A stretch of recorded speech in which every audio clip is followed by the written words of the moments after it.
What's up everybody, welcome back to our channel. On today's video we're going to be giving you guys a tour of Venice, Florida. Despite the red tide continuing in this part of Florida, people continue to come down here. It's the winter and it's cold up north, and that's not going to stop people from coming down here. It seems like this is the third consecutive year where the red tide has been horrible in Venice. And while Venice, I've always said, is one of my favorite places in Florida, it's a quiet, calm, and very safe place to live, and the area is growing massively. Venice is between Fort Myers and Sarasota, a little bit closer to Sarasota. It's a beautiful town, but the red tide persists. And if you're not familiar with the red tide, it's a bacteria in the water that makes the fish die, it makes the water stink, it makes humans get very sick as well. Those with respiratory complications like asthma are definitely likely to get very ill, even being hospitalized. It's really one of the most unfortunate things that we've dealt with in Southwest Florida, possibly even worse than the hurricanes, because the hurricanes come and go, but these red tide situations just keep getting worse, and it's a naturally occurring process. However, recently the hurricanes and other contamination has made the red tide become a permanent fixture when it's only supposed to be here sporadically. Venice, for some reason, has had a very difficult time with the red tide. And this year, again, we were there and it smelled horrendous. We both got sick and had to leave. It's really bad along the water, but even if you're far inland, you can have respiratory complications. We really love this city, but let me tell you, it's like the third year in a row where we have to go up there and see the red tide. And really, for some reason, Venice it keeps getting it worse than other places. It's disappointing. Nonetheless, it doesn't stop the tourists from coming. You guys have been asking me to narrate these 4K drives. These are videos that I record with the GoPro. That's why they're 4K. These videos are usually not exactly for my everyday audience. These are videos that I upload to the internet that are going to be on the internet as a high quality video for somebody that's looking at the area in the future. And I know you guys don't like it when I upload these videos where I don't do a narration. It used to be where if I didn't narrate the video, you guys would get involved in the video and comment, and I would get more comments on the video, and it would drive more views because since I didn't narrate the video, it gave you guys the audience to participate. But unfortunately, for some reason, you guys don't participate anymore. It's difficult enough just to put out as much content as I put out, because even though the video may not be the most attractive to our audience, it will help people in the future, and that is the goal of these 4K videos. So while they are slow moving videos, they are nonetheless important to the people that need them, and it's hard to give you guys as much content as I give you, and the goal of so much raw content is just helping people. It doesn't really help my channel, but it helps the people who need the content. I might be uploading 3 to 4 hours of 4K video to the channel every week. It would be impossible for me to take the time to edit, narrate those videos. Imagine if on top of all the other work that I'm doing for you guys, I took another 3 to 4 hours to narrate videos. And sometimes these videos, since they're just showing you the place, they might be 45 minutes long, 36 minutes long. These are very long videos, so to edit a conversation that long will be very time consuming, and I have to just decide, is it really worth every single video getting narrated? And sometimes the answer is no, it's not worth narrating every single video. But in the case of this video, I'm going to take the time to do it for you guys, because you guys keep asking me to narrate these 4K videos, but our channel just isn't big enough. If our channel was bigger, then I could narrate these videos, but we're just not at the level where we can do that yet.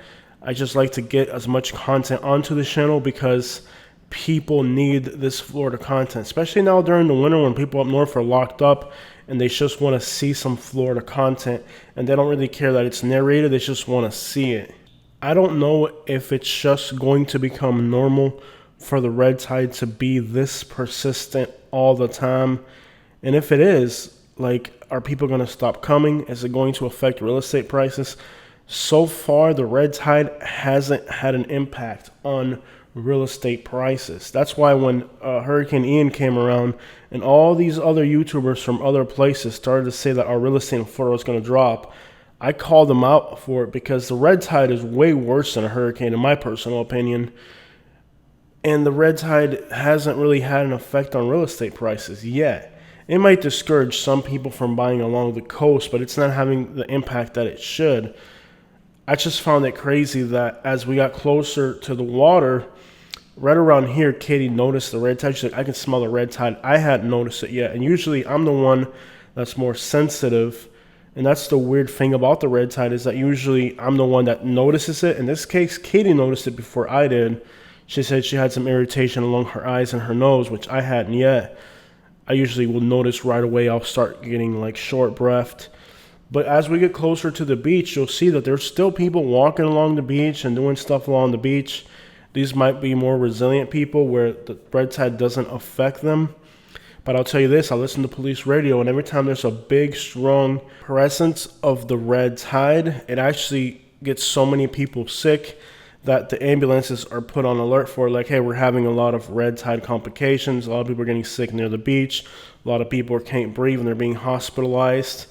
And really the only solution to this is getting away from the water. When I lived in Naples, Florida, I had to take 2 weeks and go to North Florida just to get away from my house because my house was so close to the water that the red tide, when it got bad, literally would make me so sick. And even after I left, it took a long time for me to recover. It also causes neurological problem to some people. And this neurological problem, I definitely felt it. It might feel like your face is numb or something. It's completely horrible stuff. I mean, it kills a lot of fish. So how do you know if there's red tide in the area? You can go to FWC, that's Florida Wildlife Conservation, and just Google FWC red tide map. And you can get a red tide map from the state of Florida. They take water samples along the coast, and there's like 4 different categories. There's low concentration, medium concentration, and then red concentration, like really high. When you see it red, it means it's very high concentrations.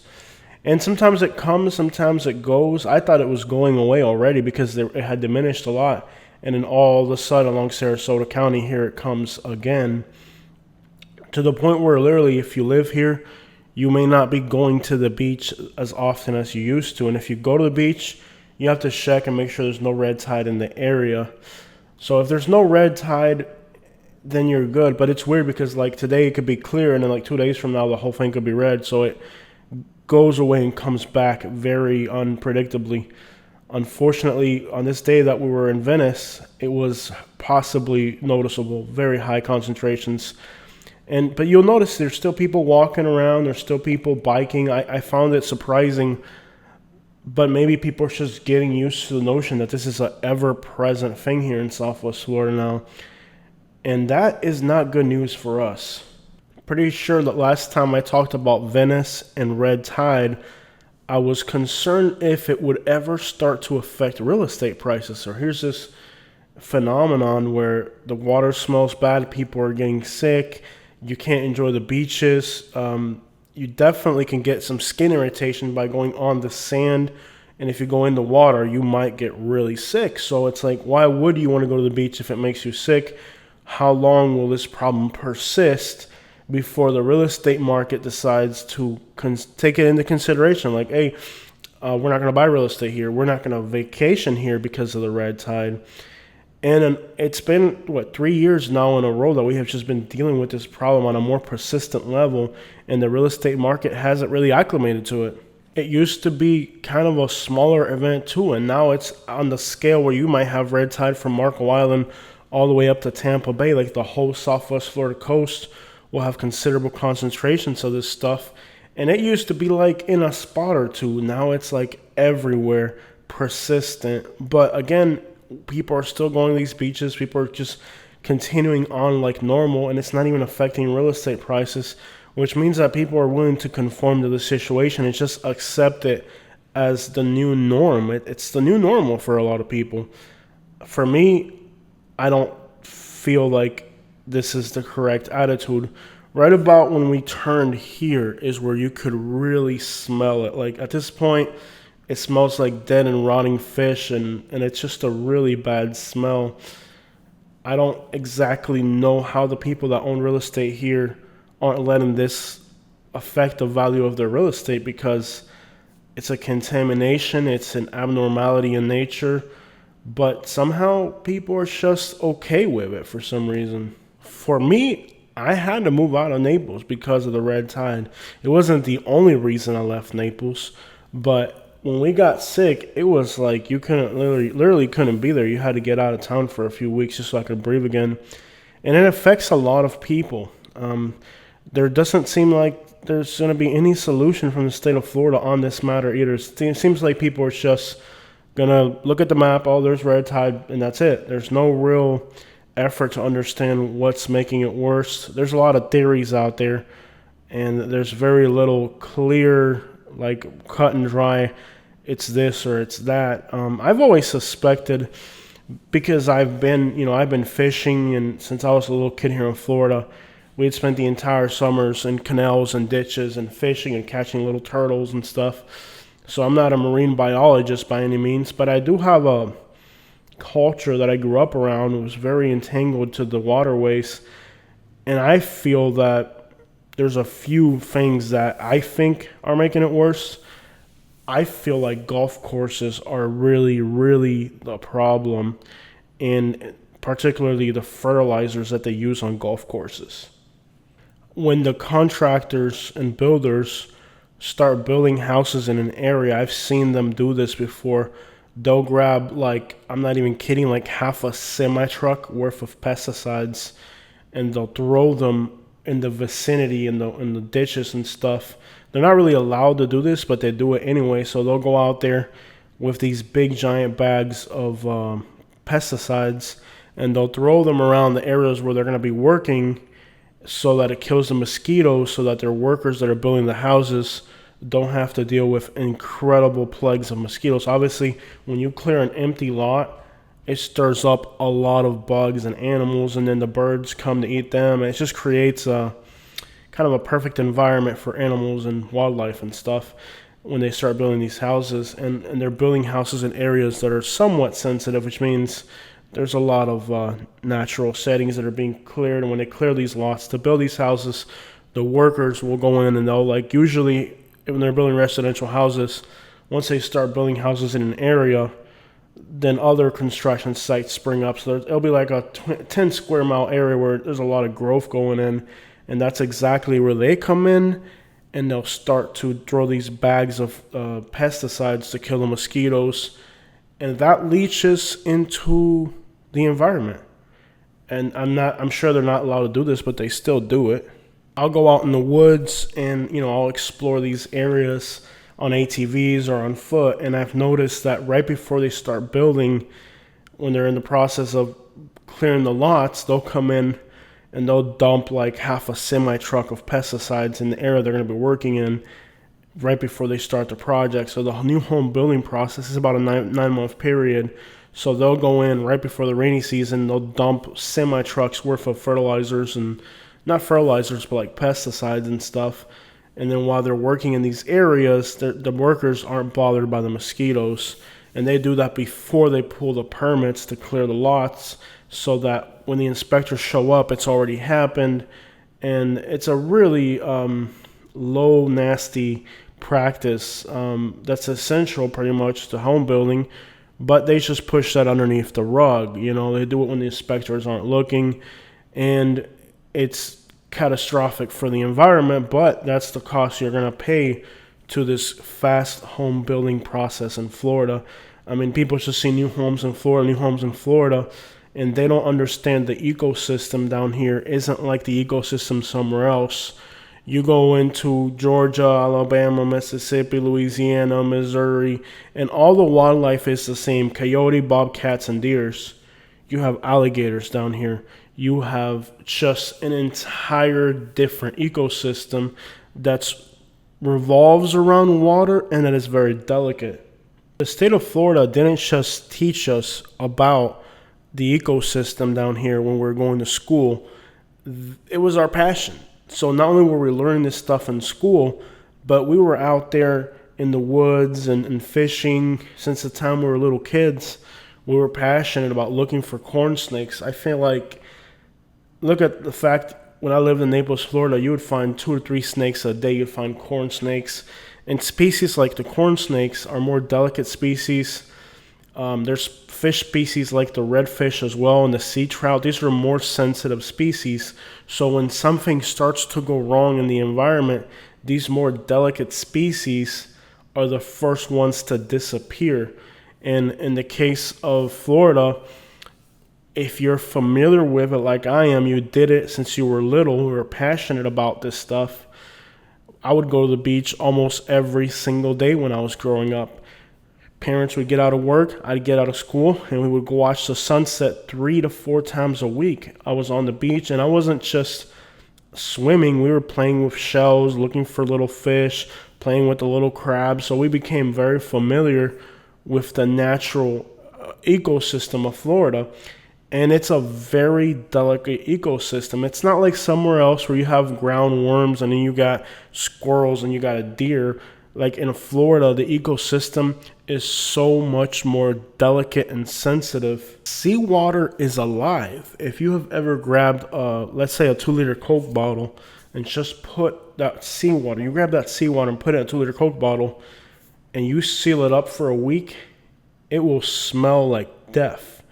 Because seawater is alive. And a lot of people just don't understand that. You can grab water from a pond and put it in a container and it won't smell that bad. It might smell a little bad, but you grab seawater and you isolate it from the ocean and it dies. It smells like death. I remember when I lived in Kentucky, we would just grab seawater and shells and put them in a container. We'd fill up a 2-liter container, like a Coke bottle, take the little wrapper off it. You grab a 2-liter Coke bottle and you would just put seawater and like 1 inch of shells at the bottom. And when we went back up to Kentucky, we would take that with us. Well, on the way up there in the car, you'd start looking at this bottle with all this stuff. And you thought it was just shells and seawater. But then you start to realize there's little worms. There's little crabs in there. There's little shrimps. There's like hundreds of like living organisms in just that 2-liter bottle of seawater that are alive. So the ocean water might look like just shells and water to you, but if you were just to grab it and put like 2 liters of water, a little bit of sand at the bottom, and just study that, you'll see that there's hundreds of little organisms just in that small space. Seawater is alive. It's not dead. And people from other states that are moving to Florida, they don't understand how delicate this ecosystem that we have here in Florida is, because they grew up in a place where they just had deer and raccoons, and that's not how Florida is. This is a very complicated ecosystem, and it's also very sensitive to changes. And really today in the state of Florida, when you talk about the ecosystem and you talk about the environment, there's this political connotation that comes along that's not welcomed by people in Florida. But what's crazy is that people no longer see things as, is this something we need to address? They just see it as, what political affiliation does it fall under? And if it's not the political affiliation that they're rooting for, then it gets pushed underneath the rug. But when it comes to the environment in Florida, it's being looked at as a political thing, and it's not. Like literally, now you have a red tide to a level that's never existed. And if it persists year after year after year, at some point, it's going to have to affect real estate prices. But those real estate prices are the reason you have this ecological nightmare to begin with. So it seems like there's going to be possibly no real reaction to the ecological problem that we're facing in Florida. And I really don't think anything can be done. Another factor in the state of Florida is that the sun shines 24 hours a day. Not exactly 24 hours a day, but definitely 12 months of the year. Unlike other places where the environment goes through a dead season and a growth and then a death season again, it gives the environment an opportunity to recover. But the problem that we have in Florida is that the weather here, the grass is alive during the entire year. And it's almost artificial in that we're bringing in plants that are more tropical than what are supposed to be here. And then we have vegetation that we're artificially keeping alive throughout the whole year, because in most places you don't have that. So you have a weird combination also of vegetation, and we're trying to make something that's almost unnatural happen in Florida. You'll never tell that winter exists if you live in Naples or Fort Myers or Miami, but if you go out in the middle of the Everglades, if you've ever been on Alligator Alley in the winter, you'll realize that even in Alligator Alley in the middle of the Everglades, during the winter, the leaves go brown. And it's not because it gets cold enough to kill the plants, it's because that's just like a natural cycle that things go through. But when you look at these communities like Naples that are green throughout the whole entire year, and then they're using fertilizer, and then they're irrigating it during the time of year when it's dry, and then you have this artificial, always green environment, it creates more nutrition, especially with the addition of pesticides and fertilizers. It's not natural, so of course you're going to have some type of environmental impact from creating an unnatural environment. You're supposed to have a wet season in Florida and a dry season in Florida. Usually the winter is our dry season, and by the end of winter, it gets dry enough to where we can get fires, and then the spring comes along. That's the natural environment of Florida, but we've created this year-round tropical wet environment with irrigation. Let's not even get into how that affects the aquifers and stuff like that, but just now you've created this environment where it's green the year round. And that's what's attracted to a lot of the animals, because the black bears, for example, they're supposed to be pretty much not quite in hibernation, but they definitely slow it down during the winter. But now all the black bears, instead of being out in the middle of the Everglades, they want to be out in the middle of the city, because even during the winter, it's green, there's still foliage, and they can get food within urban areas. So now, a place like Naples, where you have close to 1,000 black bears, if not more, those black bears are coming into urban areas to take advantage of this year-round green vegetation. So you have a huge ecological disaster happening in Florida, where we kind of created this year-round tropical environment in a place where it really doesn't, it's not meant to thrive. Like, the grass would die down here in the winter, mostly not because of the cold weather, but just because we don't get enough rain. But we have all this irrigation going on. It just creates kind of, and maybe like even the irrigation that we use to keep all this stuff green, is there a potential that within that you're bringing water from deep below, that's maybe there's nutrients in that water, and that's leaching out into the waterways? You're never going to get a clear answer from the government. In fact, I remember during Hurricane Irma, not Ian, Irma, the one we had before in Naples, they were trying to blame the sewage that got into the Cocohatchee River on people that had septic tanks. They even went in and forced people that were on septic tanks to join the city system, which was a huge impact to the people living in these areas for their taxes. I mean, you're talking $30,000, $40,000 per property. Well, it turns out that the reason that septic waste got into that waterway was because the septic pumps, the sewage pumps that work for the city system, works off of electricity, and they turn the water back on without turning the electricity, and the electricity powered the pumps that move the water. So when they turned on the electricity later on, after they had turned on the water, created a situation where the sewers backed up, because now people had access to city water, but the electric pumps that pumped all that weren't working. But that was the source of the septic waste that found itself into the natural habitat. So what did the officials do? They blamed the sewage entering the waterways on the people that had septic tanks, which, by the way, are sealed units. There's no way it can actually leak out into the environment. The real source of this contamination during Irma was the fact that in North Naples, in particular communities like Imperial Golf Course community, I saw it with my own eyes. They turned back the city water, but the pumps weren't working, so it backed up into the streets, and eventually it overflowed into the river, and then you had this huge amount of nutrients, sewage waste, that led to a massive red tide in this area. But they didn't even acknowledge that the reason this disaster took place was because they didn't know how to manage the power, utilities, and the timing between them, which caused overflowing.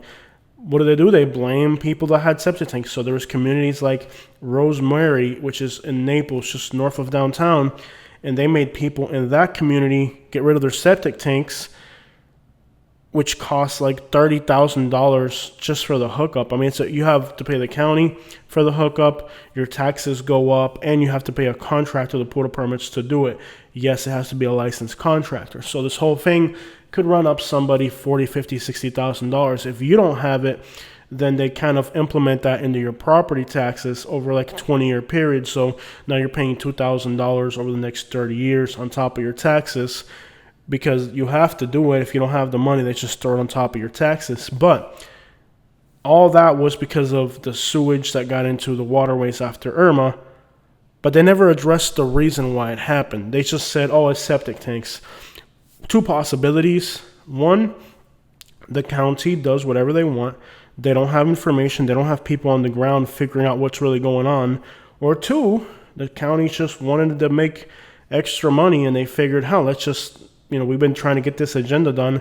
Let's use this as a scapegoat to accomplish what we're trying to accomplish. I'm not sure why they did this or what reasoning they had. Maybe were they misinformed, or were they just trying to accomplish their goal, which was to get rid of the septic tanks because they're not able to tax that. Who knows what their real motive was? Like, you can just speculate on that. But regardless, the real problem was never addressed, and they made laws and regulations that never really hit the core problem.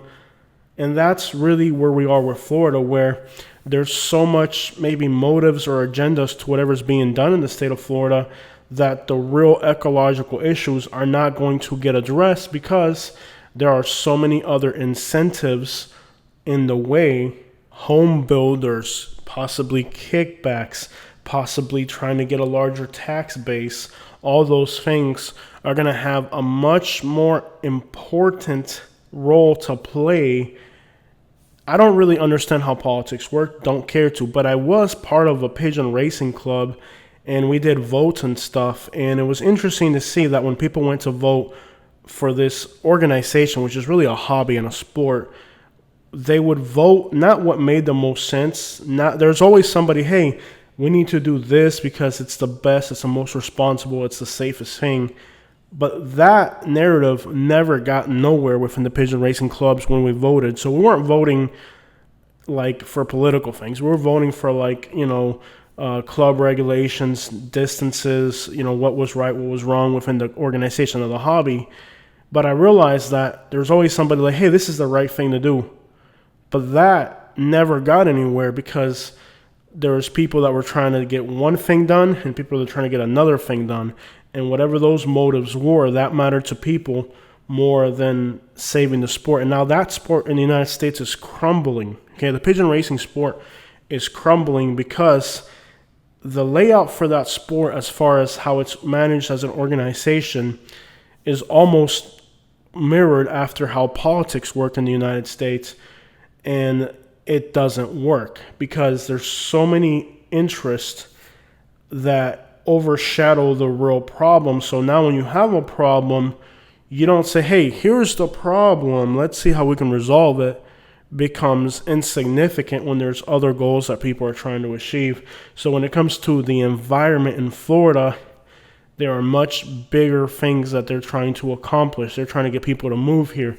They're trying to build houses. They're trying to figure out how they can do infrastructure, apparently, or not. But regardless, the environment, it just takes backseat in Florida, and there's no real incentive. Even the red tide being persistent, people not coming down here because of the red tide, even that, they've just pushed it underneath the rug. It's not getting the attention it deserves as a problem. It isn't a priority, and nobody has enough interest in the state to say, we have to stop fertilizing, we have to stop putting these fertilizers and insecticides into the environment, because they're trying to sell houses. Those lawns have to look green for those houses to sell. There's so much more interest in building new houses and selling houses to people that stepping away from those interests to take care of the environment just isn't going to happen in Florida. There's also people that say, well, when it becomes big enough a problem, they'll have to address it. It's already a big problem. Like, literally, you can't go to the beach without getting sick. Is it being addressed? No, it just keeps getting pushed underneath the rug. And that's really what's going on with the red tide in Florida. It seems like it's not a priority in Florida. They're going to continue the projects and the growth and the expansion in environmentally sensitive areas. Southwest Florida is beautiful, but the ecosystem, the landscape, the environment down here isn't designed for there to be these huge cities in a place that doesn't really accommodate it. It's like when you look at Phoenix, Arizona, beautiful city, beautiful weather. When it's not a billion degrees during the summer, it's nice and warm during the winter. But then the air quality is horrible because the same thing that made it attractive weather-wise also makes it a valley with no air circulation. Now you have people there with the worst contamination of air quality. The difference is out west, they're having this problem with air quality. In Florida, we're having this problem with water quality. And there's a lot of focus on what's going out west. They're trying to implement electric vehicles, and they're trying to do whatever they can to save their air quality out west. If you're from the East Coast, you have no idea what I'm talking about. But go to Las Vegas, go to Los Angeles, go to Phoenix, Arizona. You literally can't breathe because the air quality is so bad. But of course, if you live here in Florida or the East Coast, you have no idea what I'm talking about. Well, just like there's an air quality problem and a water accessibility problem on the West Coast, we have a water quality problem in the Gulf of Mexico. The red tide, the hurricanes, the oil spills, never mentioned again. Remember the oil spills we had? All that was predecessors to the problem that we have today. The amount of garbage and contamination that went into the Gulf of Mexico in Fort Myers Beach and Bonita Springs with Hurricane Ian is completely unprecedented. Who knows what type of effect this is going to have? All I know is that every single house, and there was 6,000 houses destroyed just in Lee County, most of them destroyed through storm surge, had 25 gallons of chemicals in their garage. The house that has 10 gallons of chemicals in their garage from paint, fertilizer, car oil, gasoline, whatever they're using on their tractors and equipment, fertilizers. It would be a vast understatement if we said that every house on average had 100 pounds of contamination, pure contamination. We're talking fertilizers, oils, chemicals that was washed away into the Gulf of Mexico. How long and persistent is the contamination? And are areas like, let's say, the middle of a sterile basin, where is there going to be a pocket at the bottom where all these things settle, and now you have like a grime of contamination?